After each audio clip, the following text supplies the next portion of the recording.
नमस्कार मित्रांनो, आजच्या आपल्या या व्हिडिओमध्ये आपल्या सर्वांचं स्वागत आहे. माझा चॅनल ई लर्न ITI मध्ये. आजच्या आपण या व्हिडिओमध्ये आपण शिकणार आहोत का जसा फिटर प्रॅक्टिकलचा फायनल एक्झाम असतात, प्रॅक्टिकल एक्झाम, त्याच्यामध्ये जे फायनल प्रॅक्टिकल जे रिटर्न वर्क असतात 30 मार्काचा, त्या 30 मार्काचा रिटर्न वर्क आपण कसे लिहायचे याच्याबद्दल आपण आज पूर्ण माहिती घेणार आहोत. तो व्हिडिओ पूर्ण नक्की बघा. स्टार्ट करू आजचा व्हिडिओ. आपण ज्या व्हिडिओ आपला जो टॉपिक आहे प्रॅक्टिकल फिटरचा फायनल प्रॅक्टिकल, इथं बघू शकता. फिटर फायनल प्रॅक्टिकलचा आपल्याकडे एक पेपर आहे. याच्यात पहिला क्वेश्चन का म्हटलेला आहे का, write down the list of tools instrument required and sequence of operation and precaution to be observe for carry out the as per the drawing given below. म्हणजे हा जो डायग्राम दिलेला आहे, या डायग्राम नुसार आपल्याला प्रॅक्टिकल करायचं असते. पण या डायग्राम नुसार आपण प्रॅक्टिकल करत असताना या प्रॅक्टिकल कोणत्या प्रकारे आपण करायचा, कशा प्रकारे आपण करणार आहोत, कोणता स्टेप फॉलो करणार आहोत, याच्याबद्दलची पूर्ण माहिती आपल्याला लिहायची असते. याच्यासाठी आपल्याला दिलेलं असते 30 मार्क. या 30 मार्क आपल्याला दिला जाते या रिटर्न वर्कसाठी. याच्यात आपल्याला 30 मिनिटं किंवा 1 तास मिळतात या रिटर्न वर्कसाठी. तर या प्रॅक्टिकल जसा इथं बघू शकतात, प्रॅक्टिकल टोटल 270 मार्काची आहे 8 तासाच्या. त्याच्यातलं आपलं रिटर्न 30 मार्काचं असते. रिटर्नसाठी आपल्याला 1 तास भेटतात किंवा 30 मिनिटं भेटतात. त्याच्यामध्ये आपल्याला लिहायचं असते पूर्ण प्रोसेस. सेकंड जो क्वेश्चन असतात प्रॅक्टिकल एक्झामचा, prepare the job as per drawing. म्हणजे जो ड्रॉइंग दिलेला असते या ड्रॉइंगनुसार आपल्याला प्रॅक्टिकल करायचं असते. तर आपण आजच्या व्हिडिओमध्ये फक्त आपण याचा जो प्रोसेस असते रिटर्न कसे लिहिला जाते प्रोसिजर ॲज पर डायग्राम नुसार आपण पूर्णपणे माहिती घेऊया. पहिले सगळ्यात आधी आपल्याला काय करायचं, जे डायग्राम दिलेला असते आपल्याला, तर पहिले डायग्राम एकदा रीड करून घ्यायचे. म्हणजे डायग्राम पूर्णपणे बघून घ्यायचं का कोणकोणतं ऑपरेशन दिलेलं आहे आणि कोणकोणतं आपल्याला प्रोसेस फॉलो करायचा आहे आणि कोणता स्टेप आपल्याला वापरायची आहे. म्हणजे जॉब करत असताना आपल्याला डायग्राम जेव्हा आपण रिटर्न प्रोसिजर लिहित असतो, याच्यामध्ये आपल्याला पूर्ण प्लॅनिंग करायची असते का आपल्याला कोणता मेथड आपल्याला फॉलो करायचा. आणि या वेळेवरच आपल्याला प्लॅनिंग केल्यानंतर आपल्याला समोर जॉब करायचा असते. म्हणजे याच्यात आपल्याला वेळेची बचत होते.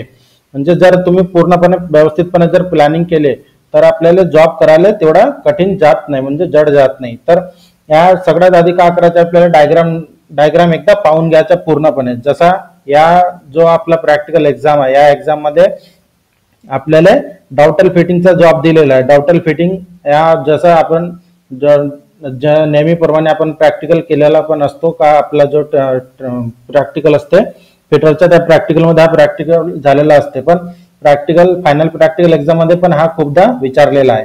तर सगळ्यात आधी पहिला प्रोसेस असते आपला, जसा दोन पार्ट आहे, पार्ट 1 पार्ट 2. दोघांचा डायमेन्शन सारखाच आहे, आपल्याला मेल आणि एक फिमेल आहे. जसं डाउटल याच्यामध्ये इम्पॉर्टंट काय असते, जसं अँगल फिट करत असताना हा अँगल खूप इम्पॉर्टंट असते. जसा जर अँगल व्यवस्थित नाही झाला, जसं एक पार्टचा व्यवस्थित झाला, दुसरा पार्टचा व्यवस्थित नाही झाला, तर फिट होत नाही. तर जसं आपण प्रोसिजर लिहित असताना आपल्याला पूर्णपणे एकदा डायग्राम बघून घ्यायचा का याचा साईज किती दिलेला आहे, जसा दोन्ही पार्टची लांबी किती आहे, सारखाच आहे 74. आणि जो आपला डाउटेल आहे, डाउटेलची लेंथ किती आहे, 50 मिलीमीटर आहे. जसा डाउटेलची डेप्थ किती आहे, 25 मिलीमीटर. याचा अँगल आहे 60 मिलीमीटर. असा पूर्ण एकदा आपल्याला चेक करून घ्यायचं असते का कोणकोणता माप दिलेला आहे. त्यानंतर आपल्याला जसं आपण प्रोसिजर लिहिणार आहोत तर कोणता स्टेप आपल्याला फॉलो करणार आहोत आणि तोच स्टेप नुसार आपल्याला जॉब बनवायचे असते. त्याच्याने काय होते, आपल्याला वेळेची बचत होते आणि आपल्या प्लॅनिंग नुसार आपला जॉब बनतात. सगळ्यात आधी जसं आपण डायग्राम बघितलेला आहे, आता डायग्राम नुसार आपल्याला प्रोसिजर कशी लिहायची आहे याच्याबद्दल आपण माहिती घेऊ पूर्ण डिटेलमध्ये. प्रोसिजर लिहित असताना सगळ्यात पहिला पॉईंट असते आपला टूल्स अँड इक्विपमेंट. म्हणजे आपण ज्या टूल्स आपण यूज करणार आहोत पूर्ण प्रॅक्टिकलमध्ये, त्या प्रॅक्टिकलमध्ये यूज होणारे पूर्ण टूलची आपल्याला लिस्ट बनवायची असते. जसा इथं आपण बघू शकता का, सगळ्यात आधी आपण काढलेलं steel rule, try square, scriber, ball pin hammer, bastard file, second cut file, smooth file, drill chuck, 6 millimetre आणि 3 मिलीमीटरचे machine vice, web chisel, vernier height gauge, angle plate, surface plate. म्हणजे टूल्स आणि इक्विपमेंट आपल्याला जेवढे लागणार आहे पूर्ण tools आणि इक्विपमेंटचे आपल्याला असा लिस्ट बनवून आपल्याला लिहायचे असते. त्याच्यानंतरचा स्टेप असते आपला मेजरिंग इन्स्ट्रुमेंट. मेजरिंग इन्स्ट्रुमेंटमध्ये आपण कोणकोणते मेजरिंग इन्स्ट्रुमेंट यूज करणार आहोत त्याचे नाव लिहायचे असते. Steel rule 300 millimetre, vernier calliper 300 millimetre vernier bevel protractor, ज्या आपल्या जॉबमध्ये जे अँगल दिलेलं त्या अँगलची मार्किंग करण्यासाठी किंवा अँगल चेक करण्यासाठी वर्नियर बिवेल प्रोटेक्टर. जसं हे 2 स्टेप झाले, 2 स्टेप झाल्यानंतर आपला मेन प्रोसिजर इथून स्टार्ट होते. प्रोसिजर लिहित असताना सगळ्यात आधी आपल्याला जसा 2 पार्ट दिलेला आहे, आपण 2 सेपरेटली आपण जॉब करत असतो, तर दोन्ही पार्टचा प्रोसिजर पण आपण सेपरेट लिहिणार आहोत. तर सगळ्यात आधी पार्ट ए किंवा पार्ट 1चे प्रोसिजर. तर पहिला पॉईंट असतात आपला पॉईंटनुसार पूर्ण लिहायचे, आपल्या पॅराग्राफनुसार लिहायचे नसते, आपल्याला पूर्ण पॉईंट टू पॉईंट लिहायचे असते. पहिला पॉईंट आहे ड्रॉइंगनुसार कच्च्या मटेरियलचा साईज तपासून घ्यायचा. म्हणजे जो डायग्रामनुसार आपल्याला जे मटेरियल भेटतात प्रॅक्टिकल करण्यासाठी त्या रॉ मटेरियलचा साईज आपल्याला चेक करून घ्यायची आहे.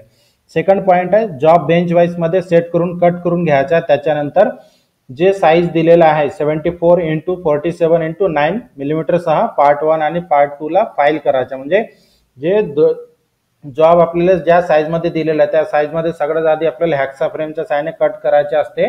म्हणजे आपल्याला कट झालेल्या पीस भेटतात आपल्या फायनल प्रॅक्टिकलमध्ये, पण आपण प्रोसिजर लिहित असताना हे पॉईंट आपल्याला लिहायचे असते. थर्ड नंबरचा प्रोसिजर आहे फायलिंग करताना चारही बाजू ट्राय स्क्वेअरने चेक करा, दोन्ही पार्टची सरफेस क्लीन करा. म्हणजे जसं आपण सगळ्यात आधी ज्या साईजमध्ये आपण बनवून घेतलेला आहे 74x47x9 मिलीमीटर, याच्यानंतर फायलिंग करत असताना आपल्याला जॉबचा चारही बाजू ट्राय स्क्वेअरने 90 डिग्री चेक करायचा आणि जॉबचा साईज 90 डिग्रीमध्ये बनल्यानंतर त्याचा जो जॉब आहे जॉबचा दोन्ही सरफेस आपल्याला क्लीन करायचा आहे. चौथा पॉईंट आहे सरफेसवर मार्किंग मीडिया लावा आणि त्याला काही वेळ सुकू द्या. म्हणजे जसं आपण सरफेस क्लीन केला त्याच्यानंतर जॉबनुसार आपल्याला मार्किंग करायचं असते, त्या मार्किंगनुसार आपल्याला सगळ्यात आधी मार्किंग मीडिया लावायचे असते आणि त्याला थोडा वेळ सुकू द्यायचा. पाचवा पॉईंट आहे जॉबच्या डायग्रामनुसार वर्नियर हाईट गेज वापरून पार्ट 1 आणि पार्ट 2 ची मार्किंग करा. अँगलची मार्किंग करण्यासाठी वर्नियर बिवेल प्रोटेक्टर वापरा. म्हणजे जसं आपण मार्किंग मीडिया लावल्यानंतर मार्किंग मीडिया जेव्हा वाढून जाते तेव्हा त्याच्यानंतर आपल्याला वर्नियर हाईट गेज आणि जसं या जॉबमध्ये अँगल दिलेला आहे तर वर्नियर बिवेल प्रोटेक्टर्सचा वापर करून आपल्याला मार्किंग करून घ्यायची आहे दोन्ही पार्टची. त्याच्यानंतरचा पॉईंट आहे मार्किंग मिटू नये म्हणून त्यासाठी पार्ट 1 आणि पार्ट 2 वर डॉट पंच आणि हॅमर वापरून पंचिंग करा.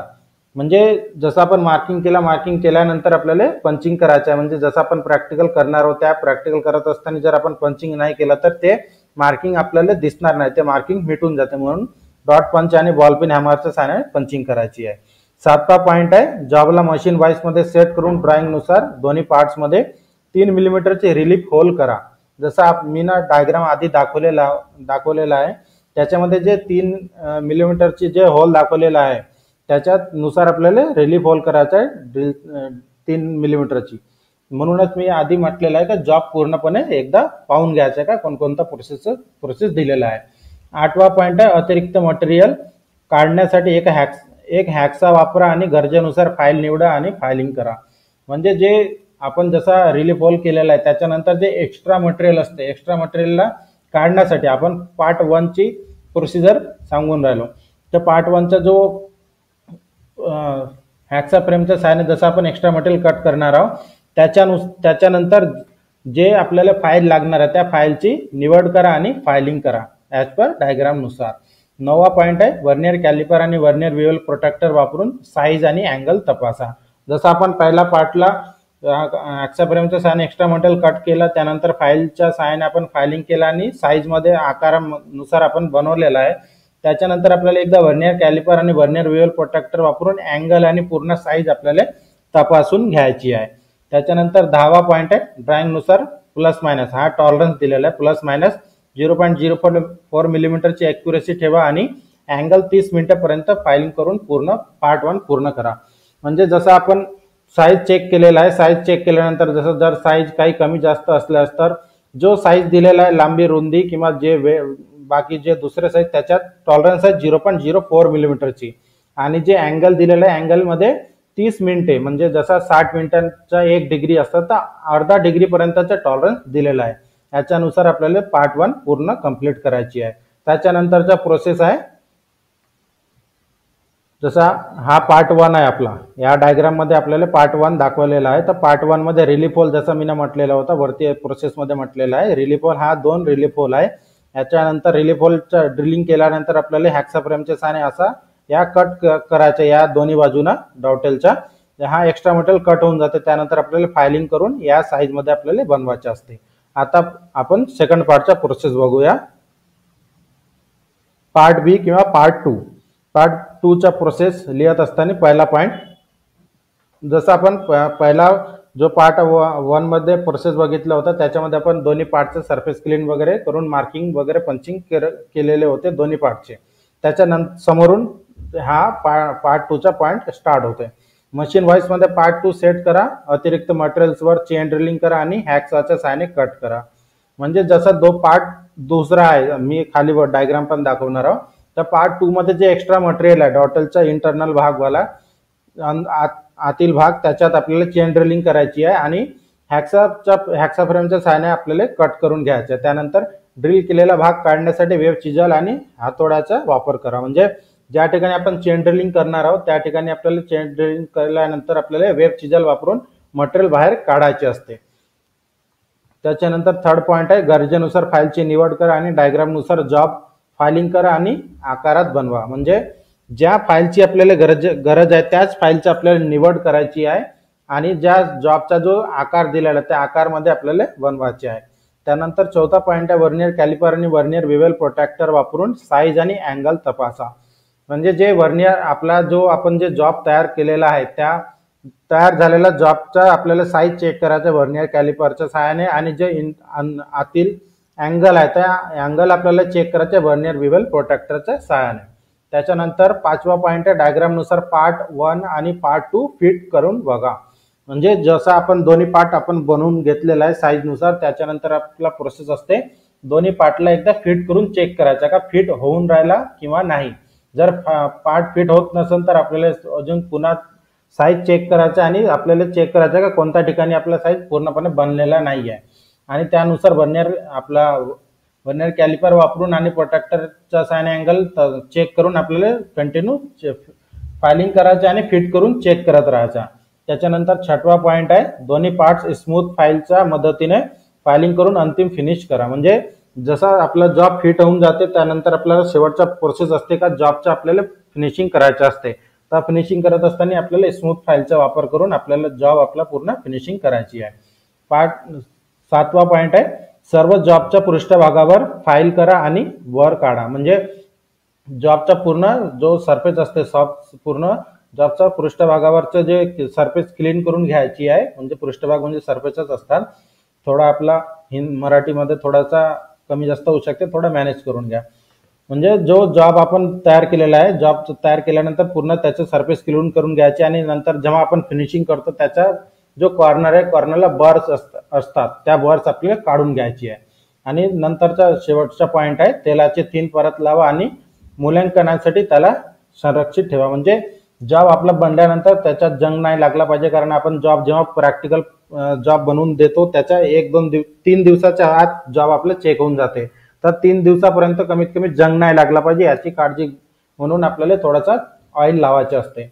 त्यानंतर आपण खाली आपण पाहू शकता जसा आपला हा पार्ट 2 आहे. पार्ट 2 मध्ये आपलं या ठिकाणी आपण हॅक्साच्या सहाय्याने आपण मटेरियल कट नाही करू शकत म्हणून आपण या ठिकाणी चेन ड्रिलिंग केलेला आहे. वरती जसा प्रोसेस मध्ये मी म्हटलेला आहे. तर या ठिकाणी आपल्याला चेन ड्रिलिंग करायची आणि या बाजूने आपल्याला या दोन्ही बाजूना हॅक्साच्या सहाय्याने आपल्याला मटेरियल कट करायचं आणि नंतर हा जे आपण चेन ड्रिलिंग केलेला आहे याच्या मधातलं मटेरियल काढण्यासाठी वेब चिजल आणि बॉलपिन हॅमर वापरून आपल्याला जो आपल्याकडे जे हँडबिल असतात हँडबिलच्या वरती ठेवून आपल्याला हे मटेरियल बाहेर काढायचे असते. त्यानंतर हे दोन्ही पार्ट आपल्याला असा फिट करून चेक करायचे असते. असा फिट झाल्यानंतर हे पूर्ण प्रोसेस कंप्लीट होऊन जातात. त्यानंतर आपला शेवटचा पॉइंट येते सेफ्टी. सेफ्टी प्रिकॉशन लिहित असताना आपल्याला कमीत कमी 5 पॉइंट लिहिणं गरजेचं असते. तर आपण 5 पॉइंट इथं दिलेला आहे बघू शकता.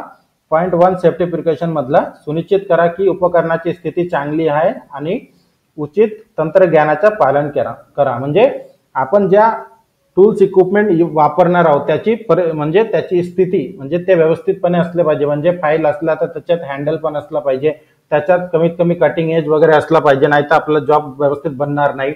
आणि प्रॉपर आपण जे तंत्रज्ञान म्हटलेलं आहे त्या तंत्रज्ञानाचं पालन करायची आहे.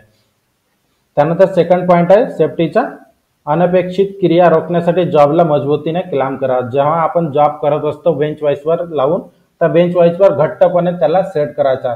आपण फायलिंग करत असताना जॉब खाली पडला नाही पाहिजे, त्याच्यात आपल्या ह्याच्यात ॲक्सिडेंट होण्याचे चान्सेस राहते, म्हणजे आपल्या हाताला लागू शकतात. थर्ड पॉईंट आहे काटण्याच्या किनाऱ्यापासून आपले बोट दूर ठेवा. म्हणजे जे एजेस असतात, धार, जसं आपण जॉब बनवत असतो त्याच्यात जे कॉर्नर असतात त्याच्यात धार असते, त्याच्यात आपले बोट लागले नाही पाहिजे. म्हणजे त्याच्यात जर आपण फायलिंग करत असताना कॉर्नरला बोट लागला असेल, जेव्हा आपण सुरुवातीला प्रॅक्टिकल करतो तेव्हा होतात ते, तर हे काळजी घ्यायची आहे. चौथा पॉईंट आहे ड्रिलिंग आणि कटिंग करताना कुलंट वापरायचा. जसं आपण ड्रिलिंग करत आहोत तर ड्रिलिंग करत असताना आपल्याला कुलंट वापरायची आहे, किंवा आपण हॅक्साच्या सहाय्याने कटिंग करत असताना पण आपल्याला कुलंटचा वापर करायचा आहे. पाचवा पॉईंट आहे सेफ्टीचा. मशिनरी चालवताना किंवा उपकरणे हँडल करताना उपयुक्त व्यक्तिगत सुरक्षा उपकरण PPE वापरा. म्हणजे जसं आपण प्रॅक्टिकल करत असताना आपले जो PPE किट असते, पर्सनल प्रोटेक्टिव्ह इक्विपमेंट, जसं safety shoes, goggle, hand gloves, याचा वापर आपल्याला करायचा आहे. तर जसा आपला जो आजचा प्रॅक्टिकल होता, जो आपला फायनल प्रॅक्टिकलचा प्रोसिजर कोणत्या प्रमाणे लिहायचे, कशा प्रकारे लिहायचे असतात 30 मार्कासाठी, त्याच्याबद्दल आपण आज पूर्णपणे माहिती घेतलेली आहे. आणि अशाच इम्पॉर्टंट व्हिडिओच्या नोटिफिकेशनसाठी माझ्या चॅनलला सबस्क्राईब करून ज्याच्यामुळे आपल्या इम्पॉर्टंट व्हिडिओची नोटिफिकेशन तुमच्यापर्यंत पोहोचून जाईल. आणि व्हिडिओ जर चांगला वाटला तर आपल्या चॅनलला सबस्क्राईब आणि लाईक करणं विसरू नका.